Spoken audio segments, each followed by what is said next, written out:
Hey, what's up everybody, and welcome to Centro Online. My name is Matthew and I want to thank you for joining us for church today. And I want to remind you of what our mission statement is, and that's to help people find and follow Jesus. And I do believe that a practical first step to that is by inviting somebody to church. So why don't you take this next moment and shoot a text message over to your friend, inviting them to centralpeople.com/online. Or if you're on Facebook, go ahead and start a watch party and let's do church together.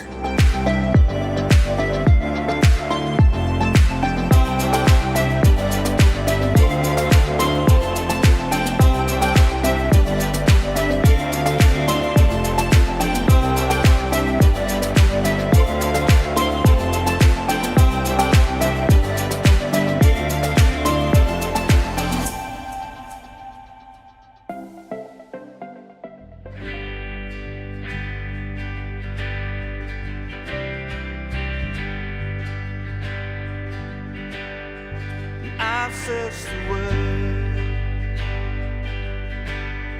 but it couldn't fill me.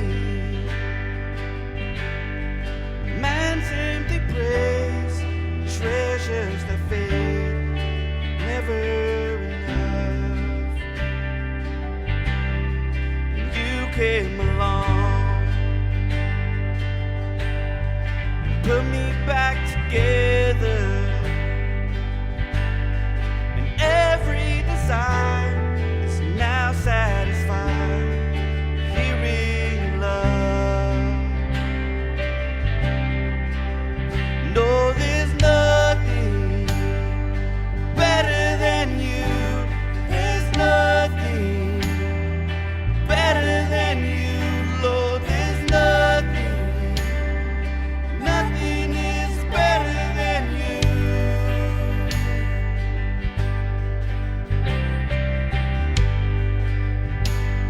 I'm not afraid. I'm not afraid to show you my weakness, my failures and flaws. Lord, you've seen them all, and you still call me friend. The God of the mountains, it's the God of the valley. There's not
Just one word, the darkness has to retreat.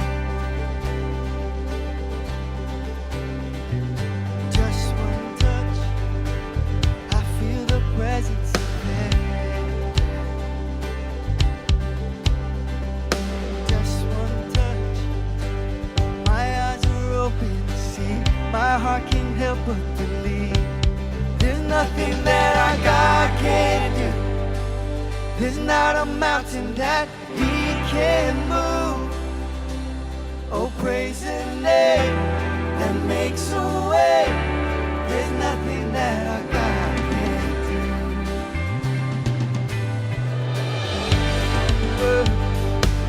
do. You hear what's broken inside.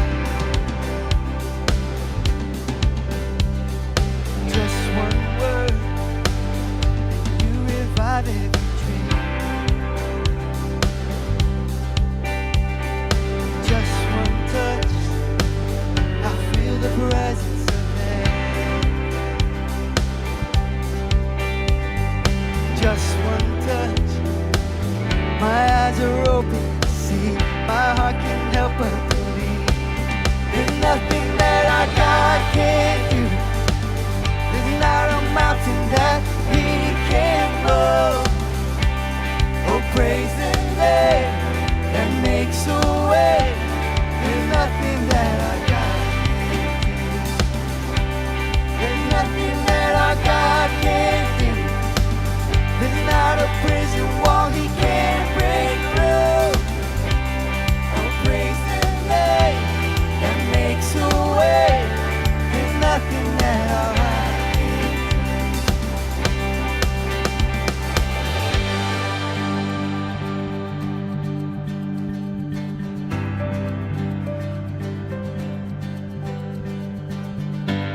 I will believe for greater things. There's no power like the power of Jesus. Let faith arise, let all agree. There's no power like the power of Jesus. I will believe for greater things. There's no power like the power of Jesus. Let faith arise, let all agree. There's no power like the power of Jesus. Come on, sing. I will believe for greater things. There's no power like the power of Jesus. Let faith arise, let all agree.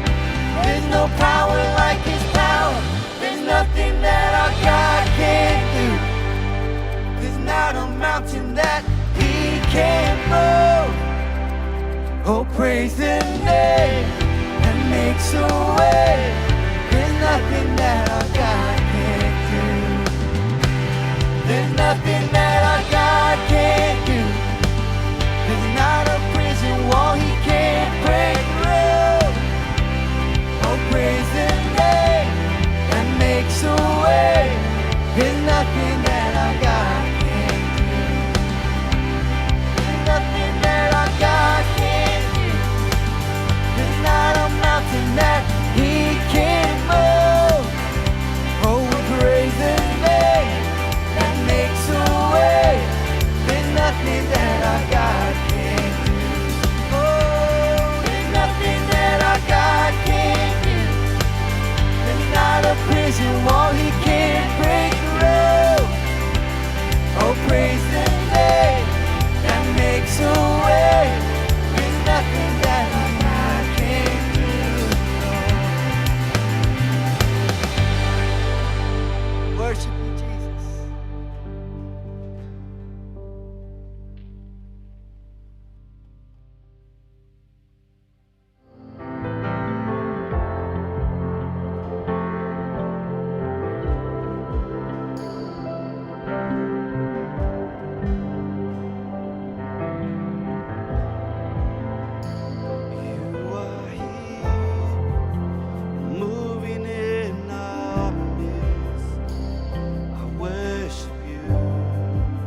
are here, moving in our midst, and I worship you,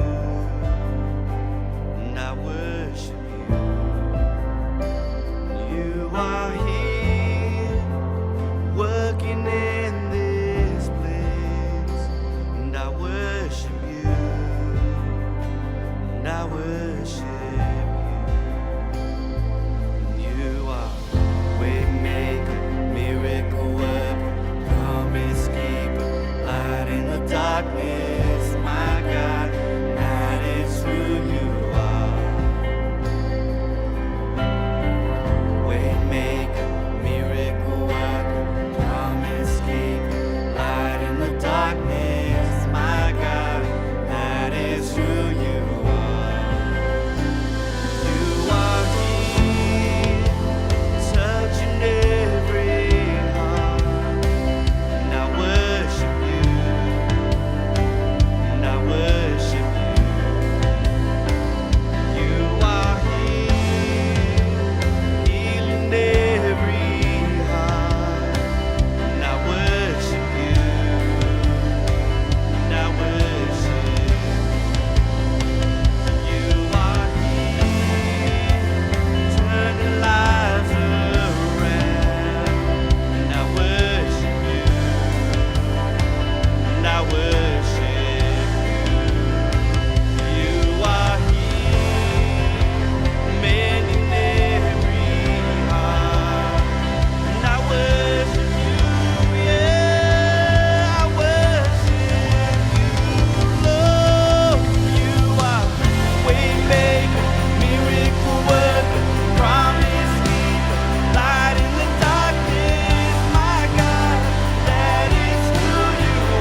in the darkness, my God, that is who you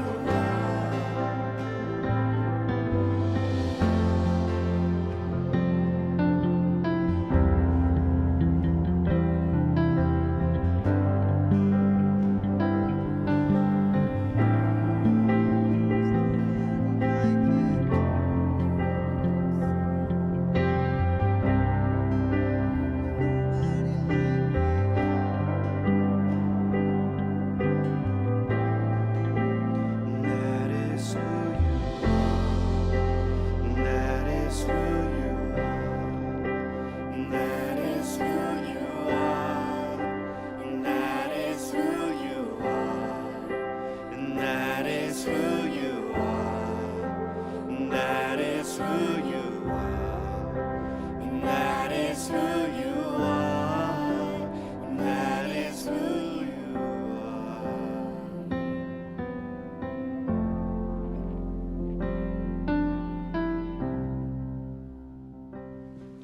Well, I'm glad you're joined with us on this Sunday morning. And last week we had an interesting conversation with my friend Fred Lynch. We talked about this, a lot of the struggles and the disharmony we're having right now with this, with the horrible murder of George Floyd, and so I hope that I have hope that God can bring us through that.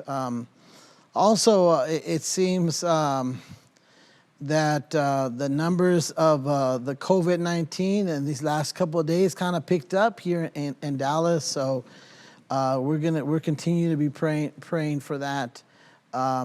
Know that tomorrow at our old building on Hampton, 2719 Southampton, in the afternoon, we're going to have again the food that we distribute, the vegetables and fruit. You just line up, and we'll give you a box per family. And last week I had a delicious orange, man, while I was helping. So one person got one less orange on their box, but anyway. And so, and we're in the process of, we're moving forward in the renovation of our activity center, where we're going to be meeting before we move into this building here in our main building, where we have our Sunday school and our main auditorium. But we're going to rebuilding out the activity center, and that's happening. We're moving quickly in that.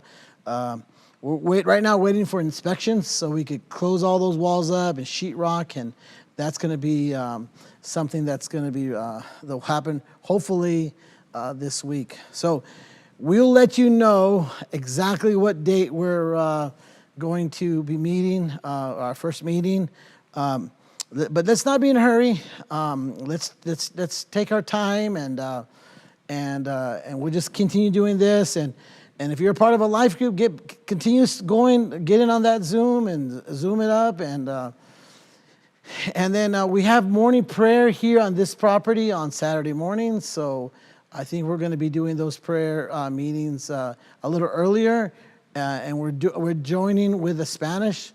And so I think it'll be a blessed time. So look at our Instagram, Facebook, and our website. We'll post the times when we'll be meeting for prayer. But we're going to continue in our Hebrew series of Hebrews chapter 11, where it says, "Now faith is confidence in what we hope, and for the assurance about what we do not see."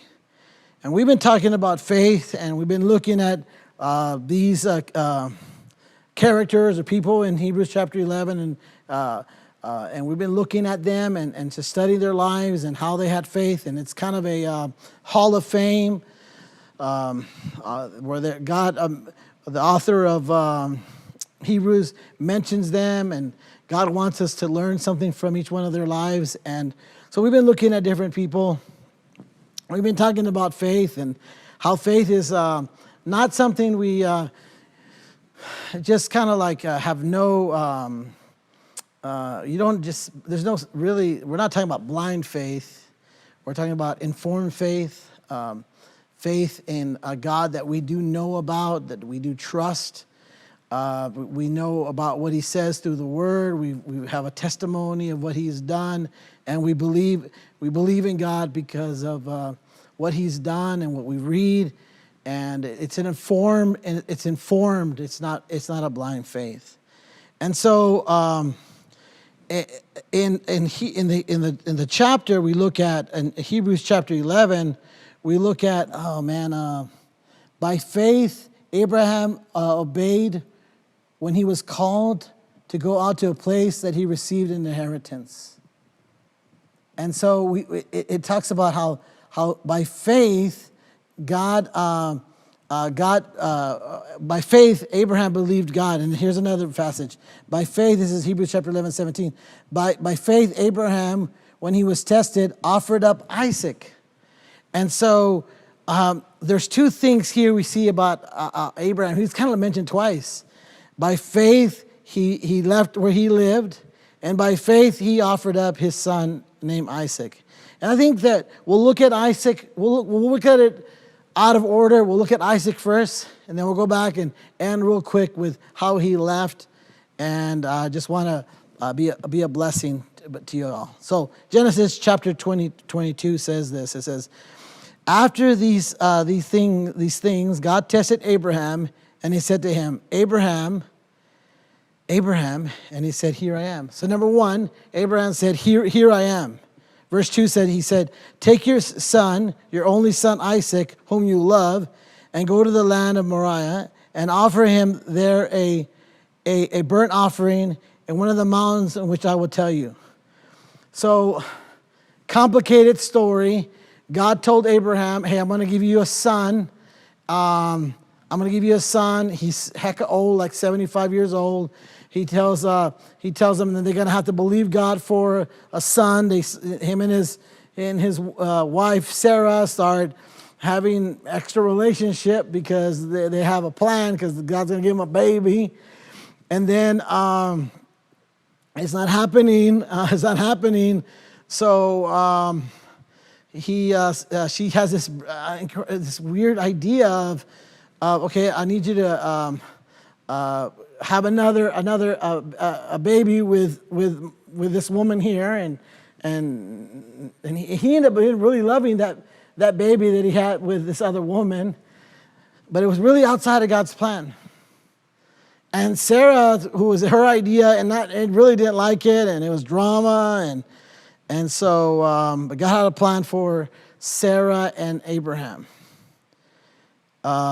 He said, take your son, your only son Isaac, whom you love, and go to the land of Moriah, and offer him there a burnt offering on one of the mountains which I shall tell you. He goes, I want you to go and sacrifice him to me.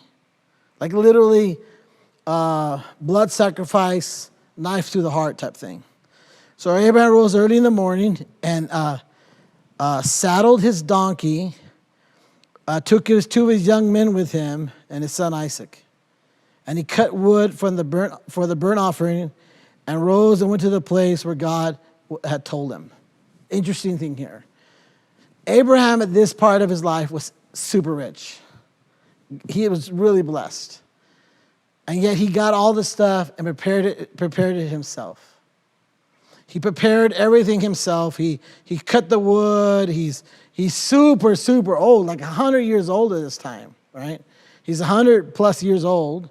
And he's like, I prepared it. He could have told his servants, hey, go get this ready. He goes, no, he got it himself, right? Then Abraham said to the young man, he goes, hey, I want you guys, his workers, you stay here with the donkey, and I and the boy will go over there and worship and come to you. So he says, this is a very interesting passage here. Verse 5 of chapter 22, it's the very first time it says, and I will go and worship. That phrase there of going and worshiping is the first time that's mentioned in the Bible. Very beautiful thing. Also, some interesting, if you like to study, I would also encourage you to look up the names of God through this chapter. It's really, really cool. But we have a short time, and so we're going to go forward. He could have told his servants to saddle the donkey. He could have done everything, but he decided to do it himself, right? Verse 6 says, and Abraham took the wood of the burnt offerings and laid it on Isaac, his son. So he got the wood and laid it on Isaac, and took his hand the fire and the knife. So he had little embers, whatever, and he had a knife. So they went both of them together. Verse 7 says, and Isaac said to his father Abraham, Father, here I am, my son. Abraham answered. Behold the fire. You have the fire. I have the wood. Where's the lamb for the burnt offering? And Abraham said, God will provide. He's our provider. God will provide. God will provide for himself the lamb for a burnt offering, my son. Now, this is an interesting passage. It says, God will provide for himself the lamb for the burnt offering. So they went both of them together. So they just kind of went on. It's kind of like, just imagine going to the hospital and you're terminal, and you know you're going to die, but they take you to the hospital anyway, and you're like, this is useless. I'm going to die anyway. It's like going to the hospital and knowing you're going to die. That's a horrible drive. Verse 11 says, but the angel of the Lord called to him from heaven, and he said, Abraham, Abraham. And he said something interesting. He said this, what he's been saying this whole time. Here I am. And he said, do not lay your hand on the boy or do anything to him. For now I know that you fear God, seeing you have not withheld your son, your only son, from me.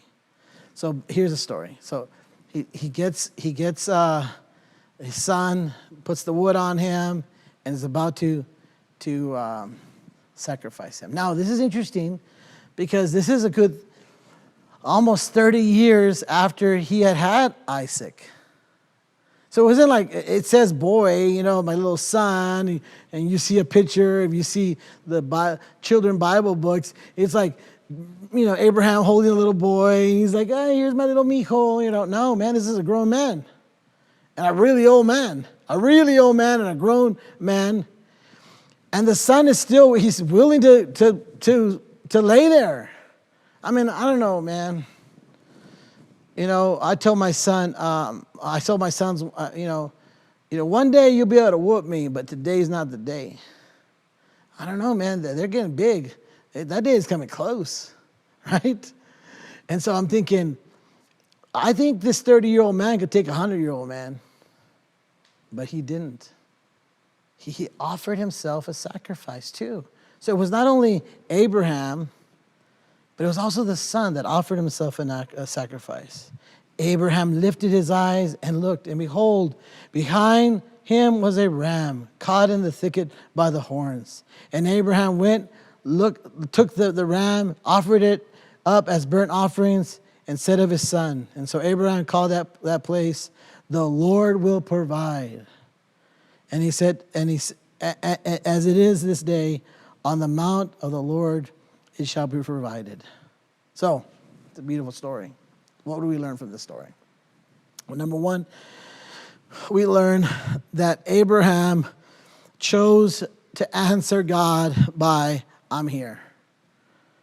He says, I'm here. I'm available. I'm going to move forward.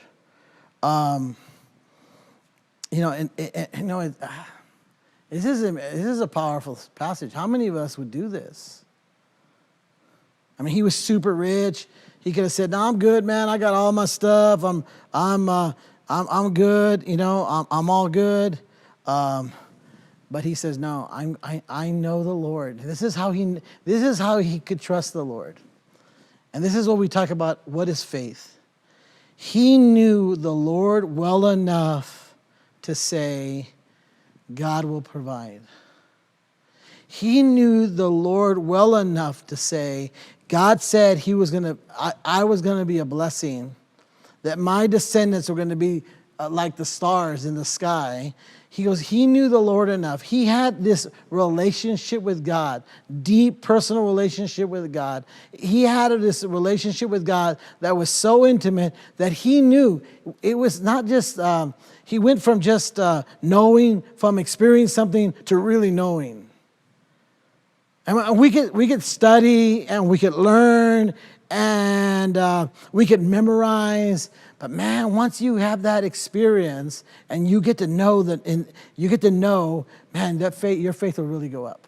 Now here's the deal.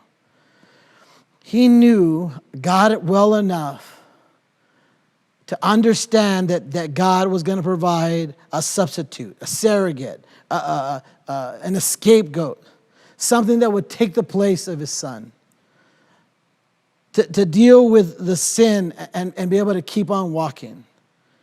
You know, and so like here's a question I have. So there's basically, well, there's all kinds of people watching, right? But there's a group of people who've been in church for a long time. And then there's people that are just kind of casual, that don't know the Bible, haven't heard this story ever. And so if you've read the Bible and you've heard this story many times, you already know where we're going. So bear with me a little bit. Because the story is about how God is setting the world up for an ultimate sacrifice. And the story is literally set in a place that would later be called Jerusalem. And on the very spot where thousands and thousands of animals would be sacrificed. On the very spot where a temple would be built. And that where the sacrifices would be made. This is on the very spot where high priests would come and sacrifice animals. Like once a year, they would sacrifice that lamb, and and the people of God would feel forgiven for all the sins they've committed. And Israel would feel so relieved on this very spot. This is the spot where earth and heaven would meet. It's the very spot where Abraham lifted his knife is the spot where God showed mercy and forgiveness over and over and over again. It's a beautiful story. And so what happens, we see that on this very spot, Jesus carried a wooden cross, like Isaac carried up the wood on his back.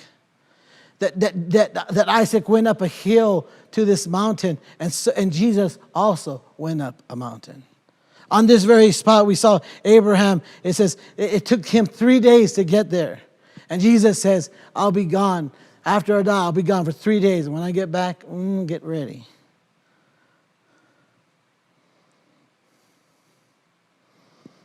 On this very spot, God said, okay, Abraham, your descendants are going to be a blessing.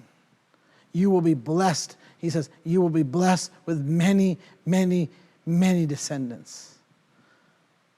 On this very spot, the world and all the people of the world have the opportunity to be blessed by Jesus. All because of Jesus. And so we see this beautiful story of how a father who from the very beginning said, I'm going to have to send my son to die on the cross. From the very beginning of the story, Abraham knew that he would have to get some fire and a knife to be willing to sacrifice his son. How do you get to that point? How do you get to that point where you're willing to sacrifice your son? By knowing God. Let me read you a passage in Romans 8:28. Now we know that for those who love God, all things work together for good, for those who are called according to his purpose. So what do we learn? We learn that we have to say, here I am. So in the history of Abraham, he said, here I am a lot. God said, hey, Abraham, I need you to leave this property and go over there. Your nephew is going to choose this property, but you're going to go over there, and he's going to choose a nice area. You're going to choose a deserty area. And every time he says, if you do what I say, I'll bless you. If you go there, I will bless you. I will take care of you. I will give you a son if you listen to me, Abraham. I'll give you heritage if you listen to me, Abraham. I'll give you basically a really awesome financial future if you listen to me. I'll give you an encounter with me, Abraham, if you go and do what I've asked you to do. Abraham, I'll bring salvation to you if you do what I ask you to do. But in this case, he says, I want you to sacrifice your son. And all you're going to get out of it, Abraham, is me. You don't get anything else. I'm not promising you riches. I'm not promising you fortune. I'm not promising you more likes on Instagram. I'm not promising you a Lamborghini. I guess back then it was a Camelghini. I'm not offering you anything. What I'm offering you, Abraham, is me. You get to know me. And check this out. We can look at this story from as an historical story. We look back at it, and we have so much more information. We understand the picture of what he was doing. We understand the picture of Isaac and Jesus being Isaac representing what Jesus was going to do on the cross. We understand this beautiful story. We have so much more to look at and say, what a beautiful story. This story is about how Jesus rescued us. But this story is also about this. What are you and I storing in our heart that we need to lay down and sacrifice to Jesus? What Isaac do we have inside of us? What area of lust do we have inside of us that we need to surrender to Jesus? What area of hatred do we have inside our heart that we need to sacrifice to Jesus? What area of laziness, or what area of anger, what area of disappointment, what area of sickness do you have inside of your heart that you need to sacrifice to Jesus? That you need to lay down at this altar and say, I'm done with it. I'm giving all to Jesus. And he's not promising you riches. He's not promising you a Lamborghini. He's not promising you any of those things. What he's promising us is you get to know him. You get to have a relationship with him. You get to love him. He loves you back. You get to have this idea of, you want to have faith? Well, faith comes by knowing who God is. And what happened here is a beautiful story of Abraham just saying, yes, Lord, what do you want from me? I need you to move to another country. I need you to go over there. I need you to be a real foreigner. Okay, I'll go. They may not like you over there. Okay, I'll go. You know what I need you to do? I need you to separate from your family a little bit. Okay, I'll do it. I need you to sacrifice your son. Okay, I'll do it.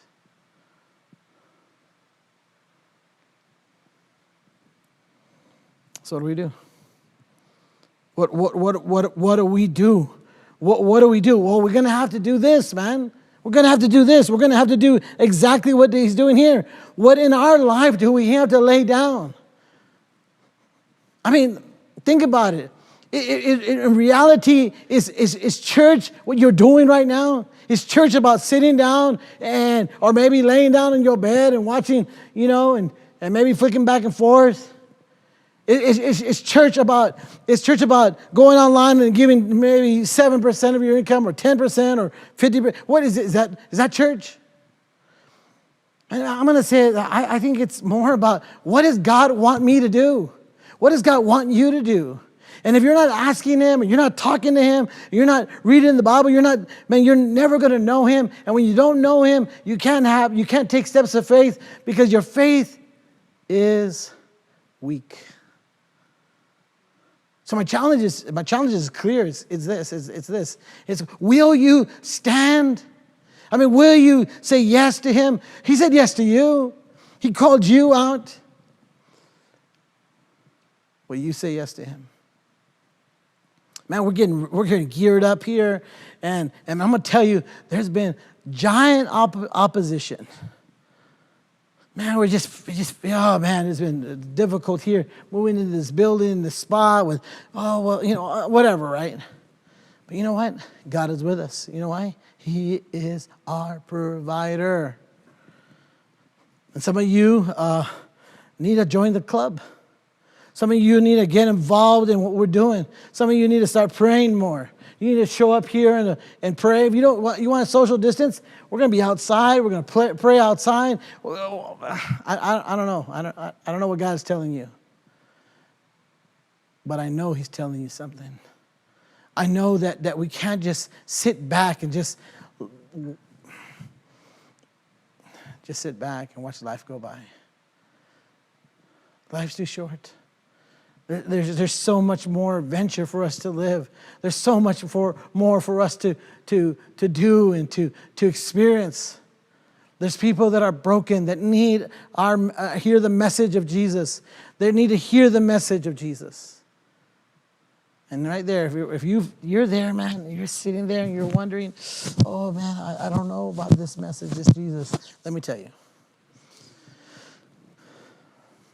What I do know is that the Jesus that we've been talking about is here to rescue you. That is here to take the spot for our sins. He says, I'm going to come to the planet. I'm going to live a perfect life. I'm going to be the ultimate sacrifice. Because you know what? All the crap that's happened, the injustices of this world, the hatred and the pain and the struggle of this world, it needs to be justified. Someone needs to pay the price. And Jesus says, I'll pay that price. And if you're broken, and if you're wounded, and if you're weak and feeling like I'm at the end of my rope, there's one that brings hope. There is one that when it seems like the knife is about to penetrate your heart and blood is going to squirt out, there is one that is trapped that says, oh, that's the sacrifice for me. His name is Jesus.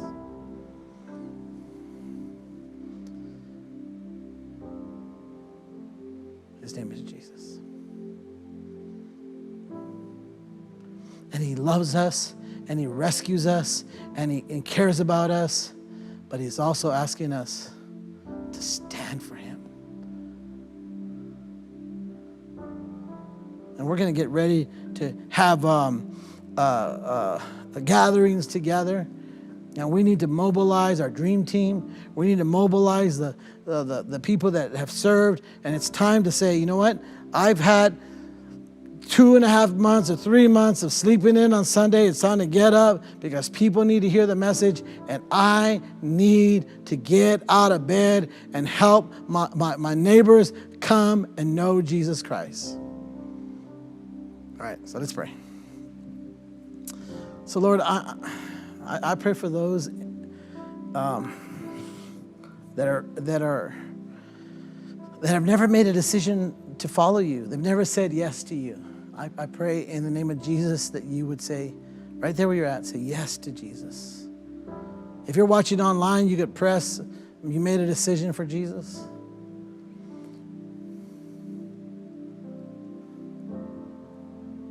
And just say right there, Lord, I say yes to you. He knows your heart. It's no fancy words you could say. You don't have to change your voice to say, just right there with your own voice. He knows it already. Just say yes to him. And right there, my brothers, man, who I love, and that we do church for you too. And man, it's time to move forward. It's time to get out of bed. I mean, maybe some of you literally, but it's time to move forward, get mobilized. It's time to make a difference in our community. It's time to do some more prayer walks. It's time to call upon the Lord. It's time to invite Jesus into our community. And let me tell you this, we could protest, and dude, I'm all about it, bro. I'm all about it. There are some serious injustices in the world. But man, the biggest thing we need to do is call upon the Lord. He brings peace. He is the ultimate shalom. He brings peace. When there is no peace to be had, he has peace. When all you could think about is hatred and anger and frustration and sickness and all these things, he brings peace. He brings healing. When you don't have anything to laugh about, Abraham named his son Isaac, which is laughter.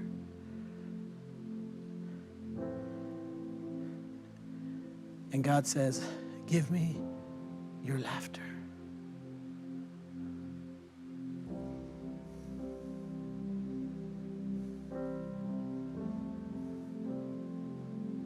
Give me your laughter. He gets his laughter, lays him on the altar. And he says, nah, keep your laughter, because there's the ultimate sacrifice. God's blessings. In Jesus' name, amen. Wow, thank you, Pastor Money, for that awesome message. And if you decided for the first time today to follow Jesus, we want you to let us know so we can celebrate that decision with you. And you can do that by going to centralpeople.com/connect. Also, if you want to learn more about Centro, you can go to centralpeople.com. There you can sign up for life groups, ask for prayer, or even give, and so we can be difference makers in our community. And don't forget, if you have kids, to go check out our new kids episode at centralpeople.com/kids and have some fun and enjoy your kids as they worship Jesus the way we just did. All right, everybody. Well, I hope to see you guys next week. Y'all have a wonderful day.